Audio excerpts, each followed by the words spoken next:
La denominazione Conegliano Valdobbiadene sta consolidando il successo, un successo che vede una maturità dell'area di produzione, le quantità raggiunte ormai si sono consolidate. Il nostro compito di produttori di questa zona particolare, difficile da coltivare, che sono le colline trevigiane, si basa sul dare valore sempre di più al nostro prodotto. È il compito che ci poniamo, quello di raccontare la bellezza di un territorio, la cultura di saper interpretare il prosecco che diventa superiore di OCG.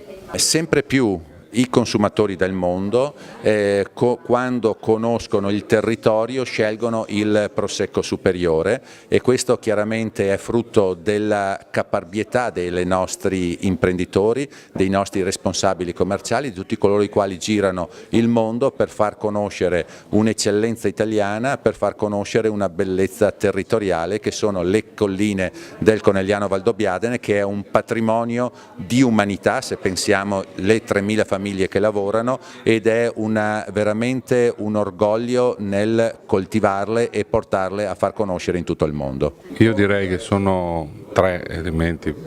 Il primo è appunto questo della crescita, soprattutto in valore, che è maggiore della crescita in volume, e che evidentemente dimostra lo sforzo, la testimonianza dello sforzo messo in atto dalle aziende per riuscire a conquistare posizioni di valore crescenti sul mercato soprattutto internazionale. L'altro dato è l'aumento del comportamento virtuoso, diciamo, verso l'aspetto della sostenibilità nel modo di produrre sia in vigneto che in cantina. Per esempio l'aumento del biologico delle aziende, 20% in più, e della produzione, parliamo di oltre il 30% della produzione. Si tratta ancora di numeri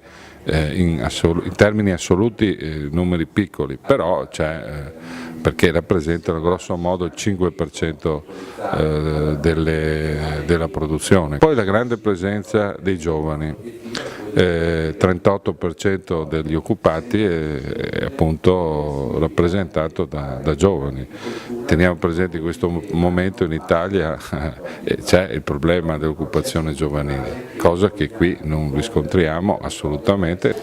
L'obiettivo è quello di spiegare il contributo che il distretto produttivo del Prosecco può dare al territorio, spiegando che cosa poteva essere il territorio senza questo tipo di produzione e come questo tipo di produzione negli anni ha avuto un momento di valorizzazione e di crescita anche di qualità, quale potrebbe essere l'ulteriore aumento di valore, non di volume, del territorio vitivinicolo di Conegliano Valdobbiadene.